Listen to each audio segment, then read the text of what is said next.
시간은 누구에게나 똑같이 하루에 24시간씩 주어지지만 그 시간이 어느 때는 빨리 지나갈 때가 있고 시간이 더디게 지나갈 때가 있습니다. 똑같은 시간이 똑같은 속도로 흘러가지만 어떤 순간에는 굉장히 느리게 갈 때도 있고 어떤 순간은 굉장히 빠르게 갈 때도 있죠. 17세 소년 요셉에게 이 13년의 종살이와 감옥살이는 얼마나 힘겨운 시간이었을까요? 아마 정말 빨리 지나가지 않는, 더디게 지나가는 그런 시간이었을 것 같습니다. 요즘 저는 이렇게 눈 감았다 뜨면 수요일이고 한 번 감았다 뜨면 주일인 것 같아요. 눈 한 두 번 감았다 뜨면 일주일이 지나가는데 요셉에게 일주일은 정말 7일은 정말 70일, 700일 같은 그런 시간이 아니었을까라는 생각이 듭니다. 더군다나 더 절망적인 거는 이 고통의 시간이 언제 끝날지를 알 수가 없다는 것이죠. 요셉이 갇혀있던 감옥은 왕의 죄수를 가두는 곳이었습니다. 3절 보시면 층위 대장의 집 안에 있는 감옥이었어요. 그러니까 보디발 집 안에 있는 감옥에 그가 갇혔다는 것입니다. 그를 이 감옥에 넣은 사람이 바로 보디발 장군이죠. 사실 보디발은 요셉이 자기 아내를 그렇게 겁탈하려 했다는 것을 믿지 않았던 것 같아요.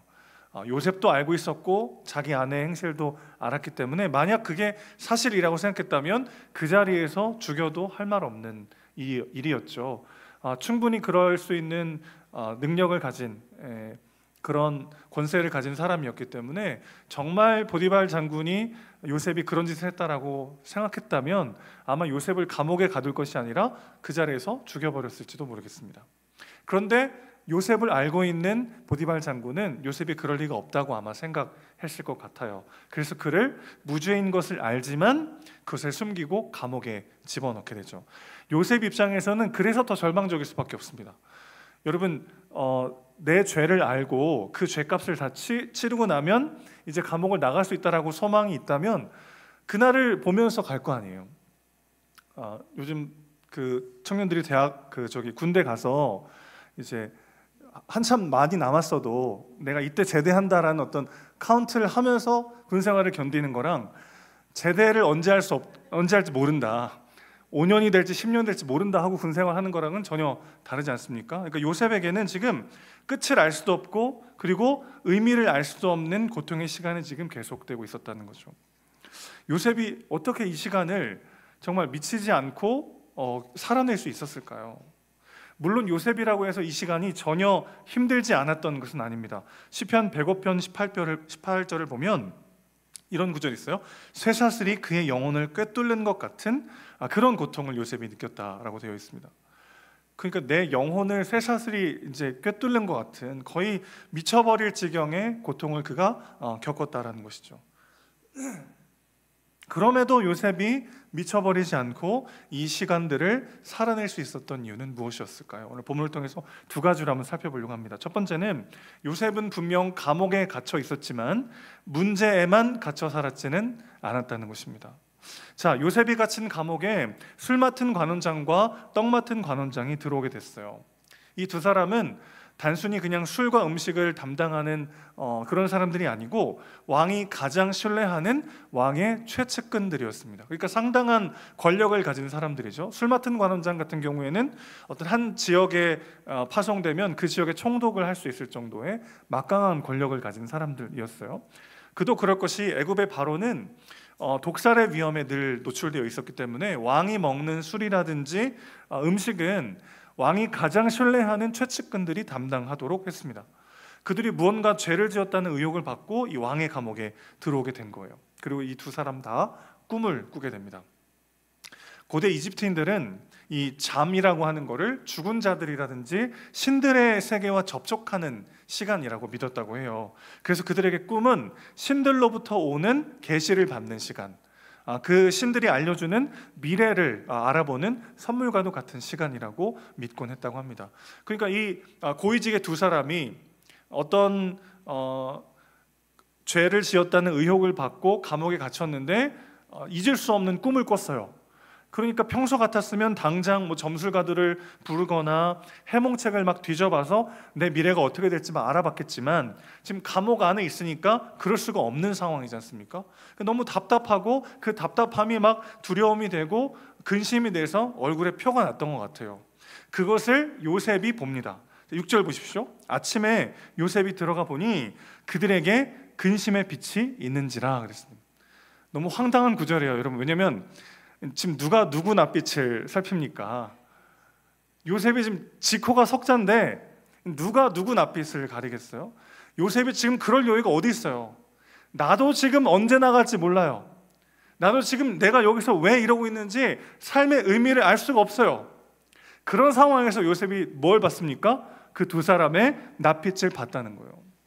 요셉은 지금 감옥 안에 갇혀 있지만 그는 문제 안에 갇혀 있진 않았어요. 그 문제가 그의 존재를 짓눌러 그게 해결되지 않으면 아무것도 의미가 없는 것처럼, 그게 풀리지 않으면 아무것도 할 수 없는 것처럼 그런 삶을 살아간 것이 아니라 그에게 주어진 하루를 그냥 살아냈다는 것이죠. 여러분, 형통이라는 게 무엇입니까? 성경이 말한 형통은 내가 손대는 것마다 잘 되고 가는 곳마다 복을 받고, 그걸 형통이라고 말하지 않아요. 하나님과의 동행을 성경은 형통이라고 말합니다. 하나님과 동행할 때 어떤 일이 벌어지냐면 나로 인해서 내 주변이 복을 받는 거예요. 내 주변이 복 받는 게 이게 왜 형통이에요? 내가 받아야 형통 아니에요? 그런데 여러분, 나로 인하여 내 주변이 복을 받게 하시는 이 하나님의 놀라운 부르심을 생각해 보십시오. 하나님이 우리를 축복받는 존재로 부르신 것이 아니라 복이 되는 존재로 부르셨습니다. 우리는 그러니까 얼마나 많은 축복을 받았느냐가 중요한 게 아니고 우리는 복이 되라고 부름받은 존재라는 것이죠. 그래서 우리가 가는 곳마다 우리를 통하여 영혼이 살아나고 우리를 통하여 내 주변이 복되게 되는 그 놀라운 삶으로 축복의 통로로 하나님 우리를 부르셨다는 것이죠. 이것이 왜 은혜일까요? 내가 내 안에 갇히지 않을 수 있기 때문에 그렇습니다. 내 안에 갇히는 것 자체가 지옥이죠. 내 문제, 내 결핍, 내 상처에만 빠져 있으면 꺼지지 않는 불구덩이 속에 빠지는 것 같은 고통을 경험할 때가 있습니다. 근데 요셉은 지금 자기 신세를 한탄하고 자기 연민과 원망과 분노에 빠져서 스스로를 불태우지 않았어요.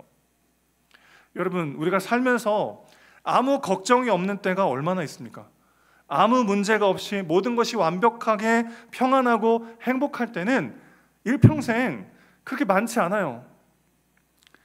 어떤 한 문제가 해결되고 나면 또 다른 문제가 찾아오고, 어떤 한 기도 제목이 막 너무 은혜롭게 해결되고 나면, 응답되고 나면 또 다른 어려움들이 찾아오는 것이 삶의 여정 아니겠어요?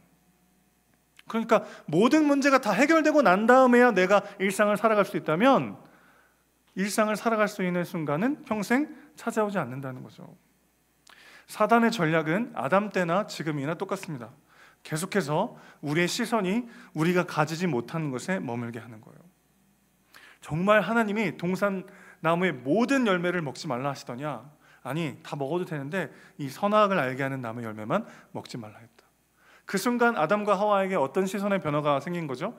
하나님이 동산에 있는 그 수많은 모든 열매들을 다 먹으라고 하셨는데 그거는 이제 당연해지고 희미해지고 내가 가지지 못한 이것, 그것 때문에 한 발자국도 더 나아가지 못하는 자기만의 감옥에 빠지게 한 거죠. 문제가 다 해결되면 사명 감당하는 게 아니더라고요. 문제를 안고 감당하는 것입니다.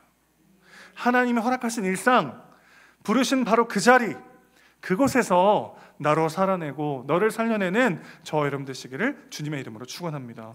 문제가 해결되면 나아갈 수 있는 게 아니라 문제와 함께 한 걸음 한 걸음 일상을 살아낼 때 그 일상을 사용하셔서 우리의 삶을 구원하시고 완성하시는 것이 하나님의 일하심이라는 것이죠.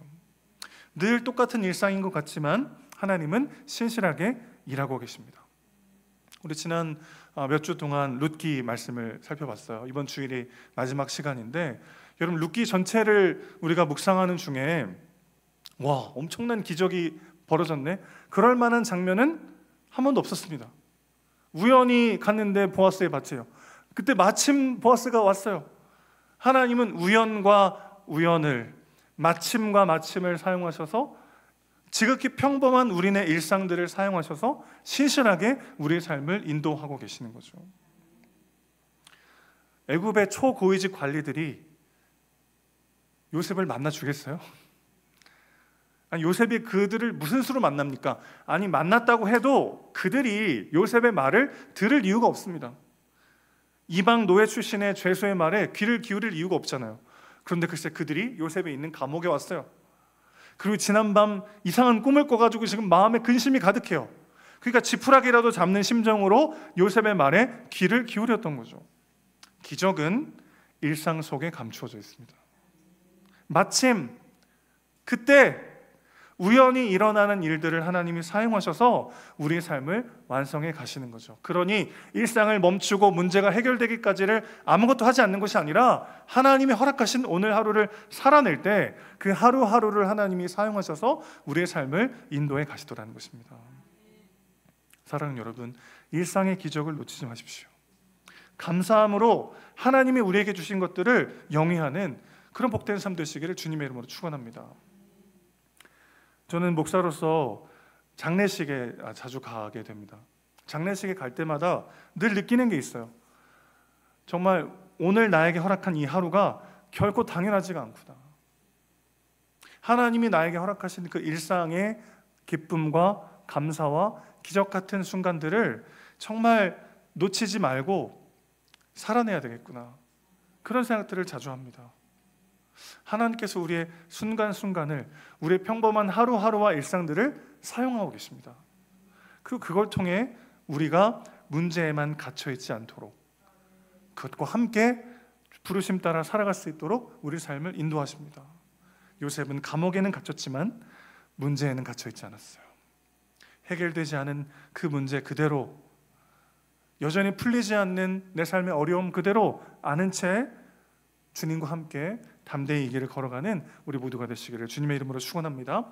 두 번째는 요셉이 자신의 삶의 궁극적인 해석을 하나님께 맡겼다 하는 것입니다. 8절 말씀을 다시 보실까요? 해석은 하나님께 있지 아니합니까? 담대히 지금 말하고 있어요. 노예 출신의 죄수인 요셉이 애굽의 고위 관료들 앞에서도 당당하게 담대하게 이렇게 외칩니다. 해석은 하나님께 있습니다. 여러분, 하나님이 단순히 좋은 해몽가란 뜻이 아니에요. 요셉은 자기 삶의 의미에 대한 해석을 철저히 누구에게요? 하나님께 맡기고 있어요. 우리는 우리 삶에 일어나는 모든 일들을 온전히 다 이해하기에 너무나 부족한 존재들이죠. 우리가 어떻게 다 오늘의 이 사건과 오늘의 일상의 의미를 어떻게 다 알 수 있겠어요? 때로는 답을 알고 나면 너무 쉬워서 허무할 때가 있습니다. 때로는 너무 깊게, 너무 어렵게 생각해서 답을 못 찾기도 해요. 답이 너무 어려워서 못 찾거나 너무 어렵게 생각해서 쉬운 답을 못 찾거나, 우리는 눈앞의 현실과 상황을 제대로 이해하고 해석하는데 부족한 존재들이죠. 그래서 그것을 누구에게요? 하나님께 맡기셔야 합니다. 해석을 하나님께 맡겼다는 건 어떤 뜻이에요? 오늘의 일상의 의미를 함부로 결론내지 않았다는 것이죠. 요셉이 만약에 자기만의 희망을 품고 살았다면 끊임없이 절망했을 거예요. 그가 형들에게 팔려가지고 보디발 장군의 집에 노예가 됐을 때, 그럼에도 그는 낙심하지 않고 열심히 주어진 환경 속에서 열심히 살았어요. 그랬더니 보디발 장군의 인정을 받고 그 집 모든 일들을 관리하는 관리자가 됩니다. 그러니까 그때 만약에 내가 이 날을 위해서 이렇게 힘든 일이 있었구나, 내가 괜히 형들 눈치 보고 아버지 밑에서 그게 이리 눌리고 저리 눌리고 제대로 못 살을 뻔했는데 하나님이 오늘 이 순간을 위해서 나한테 이 모든 것을 허락하셨구나, 만약에 그렇게 생각했다면 생각지도 못한 누명을 쓰고 감옥에 갇히는 순간 그는 절망할 수밖에 없었을 거예요. 삶에 닥쳐오는 어려움과 고난에 일일이 의미를 부여하고 왜 이런 일이 일어났는지 찾으려고 애쓰다 보면 도저히 의미를 알 수 없는 고난 앞에 우리는 절망할 수밖에 없는 거죠. 해석은 하나님께 있습니다. 우리 삶의 의미를 부여하시는 분은 오직 하나님 한 분이신 줄로 믿습니다. 내가 먼저 함부로 결론 내리지 말고, 함부로 오늘의 일을 해석하지 말고 그것을 하나님께 맡기는 저와 여러분 되시기를 주님의 이름으로 축원합니다. 그렇게 진짜 술 맡은 관원장과 떡 맡은 관원장의 꿈을 해석해주고, 떡 맡은 관원장은 요셉이 말한 대로 죽고 술 맡은 관원장은 이제 복직이 됩니다. 술 맡은 관원장이 감옥을 나갈 때 요셉이 얼마나 기대했겠어요. 나가시면 저를 꼭 기억해 주십시오. 제가 여기 갇힐 만한 죄를 지은 적이 없습니다. 그렇게 막 간곡히 호소했어요. 그러니까 이제 한동안은 감옥 밖에 막 발소리만 들어도 막 쿵쾅쿵쾅 하면서 막 달려나갔을 거예요. 이렇게 하루가 되고 일주일이 되고 한 달이 지나도 깜깜무소식이에요. 뭐 이제 오랜만에 복직했으니까 일이 많겠지, 조금만 기다리면 될 거야. 한 달이 되고 두 달이 되고 1년이 되고 2년이 되도록 깜깜무소식이에요. 기대가 클수록 절망은 깊을 수밖에 없습니다. 나만의 기한을 정해놓고 그 일이 이루어지기를 소망하면 그 기한이 지났을 때 더 크게 낙심할 수밖에 없어요. 하나님이 이제는 일하시겠지, 하나님이 이번에는 도와주시겠지, 하나님이 이제는 지난 시간들의 모든 의미를 알게 하실 거야, 이제는 하나님이 나를 회복시켜 주실 거야. 나만의 기한과 나만의 방법을 내려놓지 못하면 우리는 계속해서 낙심하고 절망할 수밖에 없다는 것입니다. 그것을 철저히 하나님께 맡기는 거죠. 해석은 하나님께 있습니다. 오늘 내 삶의 의미는 오직 하나님만이 아십니다. 그분께 나의 삶의 해석을 내어 맡길 때 오늘 하루에 허락하신 일상을 살아낼 수 있는 힘을 얻게 되는 것이죠. 오늘 우리의 관심은 오늘 하루의 현실일 수 있겠어요. 1년 동안의 시간들, 그 가운데 우리가 어떻게 살아가는가일 수 있겠습니다. 그러나 우리 하나님의 초점은 영원에 있습니다. 그분은 우리를 영원으로 초대하셨어요. 오늘의 고난이 영원할 것처럼, 오늘의 역경이 우리의 삶을 완전히 끝장내버릴 것처럼 낙심하지 말고 오늘 이 가운데에도 신실하게 일하고 계시는 하나님을 붙잡는 저와 여러분 되시기를 주님의 이름으로 축원합니다. 그분이 우리의 일상과 오늘 하루하루를 사용하셔서 우리를 가장 좋은 길로, 가장 완전한 길로 인도하고 계십니다. 감옥 안에서의 요셉은 그것을 철저히 배워야만 했습니다. 왜 그렇습니까? 그러고 나서야 그는 총리가 된 이후에도 그 자리를 제대로 감당할 수 있었기 때문에 그렇습니다. 애굽의 총리가 얼마나 무거운 자리죠? 그게 얼마나 많은 유혹과 청탁과 시험이 있는 자리입니까? 그 자리에서 요셉은 수십 년을 변질되지 않고 흔들리지 않고 그 직을 온전히 감당해냅니다.